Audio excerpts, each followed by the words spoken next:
प्रश्न संख्या 3 का बी। 200 रुपया का 10 पैसा प्रति रुपया छमाही की दर से 1.1/2 वर्ष का ब्याज होगा। तो प्रश्न 3 का बी। तो बी में मूलधन दिया हुआ है। मूलधन बराबर कितना दिया हुआ है? 200 रुपया। मूलधन बराबर 200 रुपया।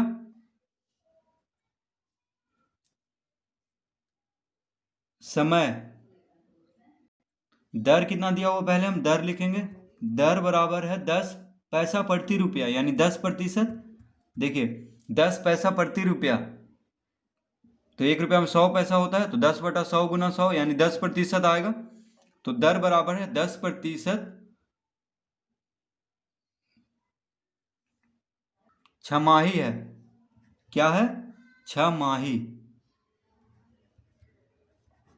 देखिए तो 10% छमाही है। और समय कितना दिया हुआ है? समय दिया हुआ है 1.1/2 वर्ष। तो इसका पूर्णांक तोड़ेंगे तो 2 × 1 2, 3/2 वर्ष हो जाएगा। तो देखिए समय तो है वर्ष में, लेकिन दर क्या दिया हुआ है? छमाही में। तो इसको भी हम वर्ष में कर लेते हैं, यानी एक साल में 2 छमाही होता है, क्योंकि 6 महीना करके 2 बार आता है एक साल में। तो देखिए बराबर हो जाएगा 20% वार्षिक। ठीक है, एक साल का हम बोलेंगे वार्षिक। तो देखिए 10% छमाही है, तो साल में वार्षिक हो जाएगा, यानी एक साल, क्योंकि छमाही 2 बार आता है, तो एक साल का हो जाएगा 20% दुगना। ठीक है, दर कितना हो जाएगा? देखिए 20%, क्योंकि यहाँ पे समय दिया हुआ है वर्ष में। ठीक है, यहाँ तो है नहीं कि 6 महीना का निकालना है, तो 6 महीना का अगर निकालना रहता तब तो ठीक था, लेकिन यहाँ पे वर्ष है दिया हुआ, यानी एक साल में दिया हुआ है, तो इसको भी हम वार्षिक कर देंगे, यानी साल में। तो 6 महीना का 10% दर है, तो साल का हो जाएगा 20%, क्योंकि एक साल में 6 महीना आता है। अब देखिए, अब हम इसका निकाल देंगे। क्या निकालना है? ब्याज। तो साधारण ब्याज बराबर क्या होता है? देखिए साधारण ब्याज, इसमें साधारण ही होगा। साधारण ब्याज बराबर मूलधन गुना दर गुना समय बटा 100। तो दर प्रतिशत में होता है, इसलिए बटा में 100 देखिए पहले ही लिख दिया है, क्योंकि दर का प्रतिशत हटेगा तो बटा में ही 100 आएगा। अब देखिए मूलधन कितना है? 200 रुपया। दर कितना है? 20%। वार्षिक है, क्योंकि हम समय वर्ष में ले रहे हैं। गुना समय कितना है? 3/2। तो देखिए और यहाँ पे 100 से गुना करेंगे, और 3/2 है, तो 2 कहाँ चला आएगा? 100 के साथ गुना हो जाएगा। तो साधारण ब्याज क्या में आएगा? रुपया में। तो हम यहाँ पे रुपया लिख देते हैं। 2 शून्य से 2 शून्य। ठीक है, 2 से 2 कट गया, कितना आया? देखिए 20 × 60 रुपया। साधारण ब्याज कितना हो गया इसका? 60 रुपये, यानी विकल्प तीसरा इसका उत्तर होगा। तो इस तरह हम इसको हल कर लेंगे।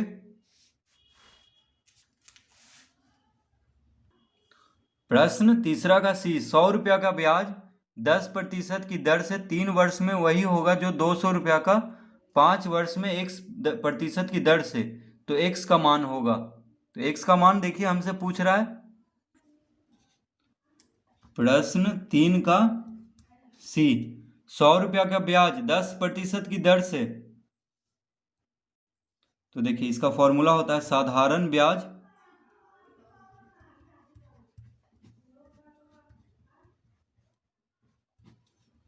बराबर क्या होता है? मूलधन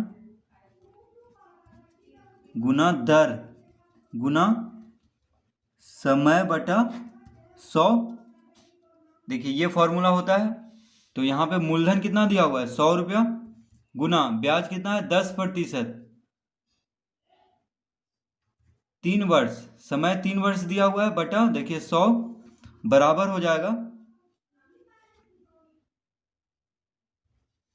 किसके? तो 200 रुपया। मूलधन देखिए दूसरा में 200 रुपया है, दर कितना है? x%, तो x लिखेंगे। गुना समय कितना है 5, तो देखिए बटा 100 इसमें भी आ जाएगा। तो हमें एक्स का मान निकाल देना है। देखिए दोनों का कह रहा है कि ब्याज बराबर है, इसलिए हम दोनों को बराबर कर देंगे। देखिए मूलधन गुना दर गुना समय बटा 100, मूलधन गुना दर गुना समय बटा 100, दोनों का ब्याज बराबर है, इसीलिए हम साधारण ब्याज के दोनों को बराबर कर देंगे और एक्स का मान हम लेके आ जाएंगे। ठीक है, तो देखिए 100 से 100 खत्म हो गया, 2 शून्य से 2 शून्य खत्म हो गया, तो कितना बचा यहाँ पे 10 या 30 बराबर 5 दूना 10x। तो x बराबर कितना हो जाएगा, देखिए 30 बटा 10 यानी 3। x बराबर कितना हो जाएगा 3। तो दर कितना आ गया, देखिए 3%, लेकिन यहाँ पे 3 ही उत्तर दिया है क्योंकि x का मान पूछ रहा था। ठीक है, 1% की दर है तो x का मान 3 ही होगा, तभी 3% होगा।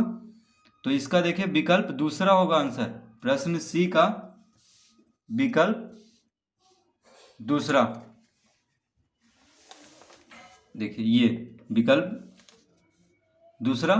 ठीक है, प्रश्न 4 का पहला, 10,000 रुपया 5% वार्षिक दर से जमा किए जाते हैं, 1 वर्ष बाद कितना ब्याज प्राप्त होगा।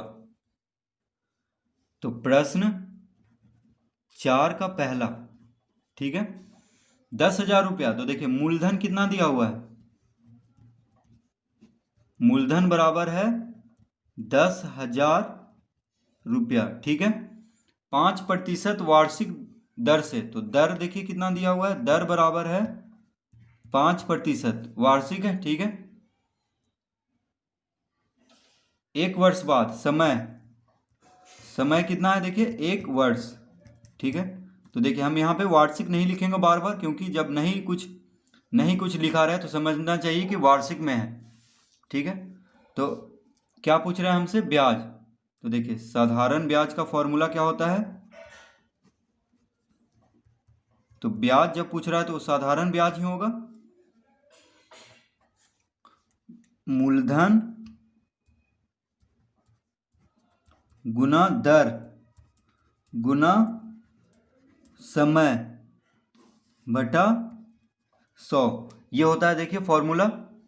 तो हम इसी पे बैठा देंगे, मूलधन कितना है 10,000 रुपया, दर कितना है 5, समय कितना है 1 वर्ष, तो देखिए 1 बटा 100, 2 शून्य से 2 शून्य काट देंगे, कितना बचा देखिए 100 गुना 5 यानी कितना आ गया 500 रुपया, साधारण ब्याज यानी ब्याज कितना हो गया 500 रुपया। ठीक है, साधारण ब्याज बोले या ब्याज बोले दोनों एक ही चीज है। तो इस तरह बस फॉर्मूला से हम इसको हल कर लेंगे। दूसरा, 6,050 रुपया 6.5% वार्षिक दर से उधार लिए जाते हैं, 3 वर्ष बाद कितना ब्याज तथा कितना मिश्र धन देय होगा। तो 4 का दूसरा में है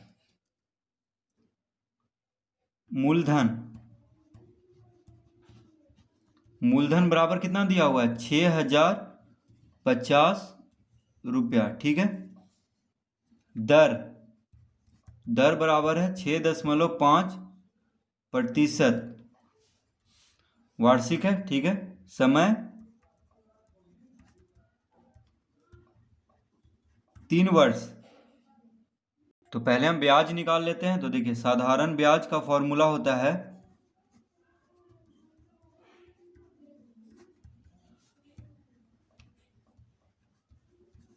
मूलधन गुना दर गुना समय बटा 100। तो मूलधन कितना है, मूलधन है 6,050 गुना दर है 6.5, समय है 3 बटा 100 लिखेंगे। अब 1 शून्य से 1 शून्य काटेंगे। ठीक है, देखिए 5 दूना 10, 5 से एक बार में, 5 दूना 10 एक बार में 121।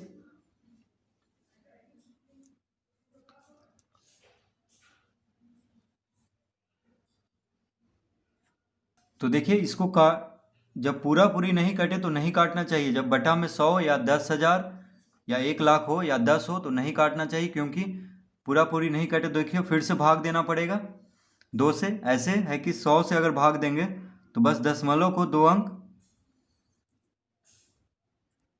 दाईं तरफ से पहले बैठाना होगा। तो देखिए हम इसको नहीं काटेंगे, ठीक है। क्यों नहीं काटेंगे? क्योंकि देखिए अभी पता चल जाएगा। हम पहले गुना करते हैं इसको। तो देखिए 605 से 65 को गुना करेंगे पहले, बाद में हम ये शून्य लगा देंगे। तो 5 पचे 25, 6 पचे 30, 6 पचे 30, 6 छक 36, 5 2 3 6 3 9, कितना आ गया? देखिए अब इससे 3 गुना करेंगे, इसमें हम 3 गुना करेंगे क्योंकि 3 भी है। तो गुना 3, 5 तिया 15, 3 दूनी 6 7, 3 तिया 9, 9 तिया 27, 3 तिया 9 2 11। अब देखिए एक शून्य भी था इसमें, तो एक शून्य भी लगा देंगे हम यहाँ पे। अब दशमलव, दशमलव के बाद एक अंक है, यानी हम इसमें दशमलव के बाद एक अंक होना चाहिए, तो इसका उत्तर आ गया। तो इसको अब हम लिख देंगे। देखिए यहाँ पे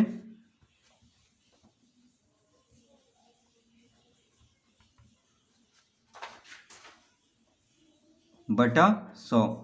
तो दशमलव के बाद देखिए दशमलव के बाद शून्य है, तो लिखें या ना लिखें कोई दिक्कत नहीं है। तो ये हो गया। तो ये दशमलव का भी देखिए काम यहाँ पे आ गया था, दशमलव के बाद शून्य आया था इस दशमलव के चलते, तो उसको हम हटा दिए हैं। तो गुना करने पे कितना आ गया? 1,17,975। अब बटा 100 है, तो देखिए एक पे कितना शून्य है? 2 शून्य है, तो दशमलव के बाद 2 अंक होना चाहिए, यानी 2 अंक दाईं ओर से 2 अंक के पहले, यानी यहाँ पे दशमलव दे देंगे। देखिए यहाँ पे ये हो गया इसका उत्तर, ठीक है। तो इसीलिए देखिए जब बटा में 100 रहे और पूरा पूरी नहीं कट रहा हो तो नहीं काटना चाहिए, ठीक है। पूरा पूरी जब तक नहीं कट रहा हो तो नहीं काटना चाहिए, क्योंकि देखिए यहाँ पे 2 आ गया था तो फिर से गुना करके 2 से भाग देना ही पड़ता, इसलिए ज़्यादा मेहनत होता। इसमें है कि बस गुना करके और जितना शून्य है 100 पे उतना अंक पहले दाईं ओर से लगा देना है, यानी एक पे 2 शून्य है तो दशमलव के बाद 2 अंक होना चाहिए, इसलिए दशमलव के बाद 2 अंक यानी दाईं ओर से 2 अंक के पहले दशमलव लगा देंगे। तो इसका उत्तर हो गया 1,179.75। तो इस तरह हम इसको हल कर लेंगे।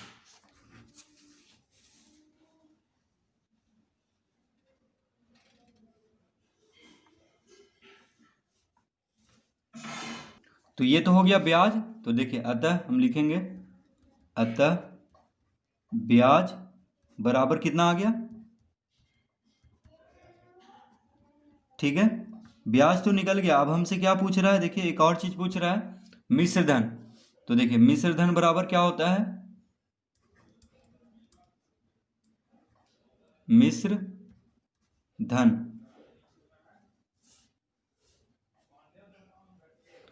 तो मिश्र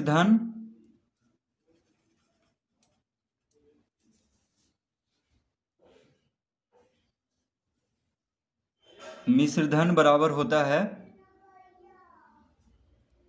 मूलधन जोड़ ब्याज। देखिए मूलधन जोड़ ब्याज। मूलधन कितना था? मूलधन है 6,050 रुपया, ठीक है। मूलधन कितना है? 6,050। ब्याज कितना आया? तो देखिए ये ब्याज आया 1,179.75। तो इन दोनों को जोड़ देंगे तो कितना आ जाएगा? देखिए 0.75, 9, 7 5 12, 1 1 2, 6 1 7, कितना आ गया? 7,229.75, ठीक है। तो मिश्र धन भी पूछ रहा था, तो मिश्र धन क्या होता है? यानी कुल उसको इतना लौटाना पड़ेगा 3 वर्ष के बाद, मूलधन और ब्याज समेत जितना वो लिया था, और ब्याज इतना हुआ, ठीक है। 3 वर्ष में 6.5% की दर से, तो उसको लौटाना होगा 7,229.75।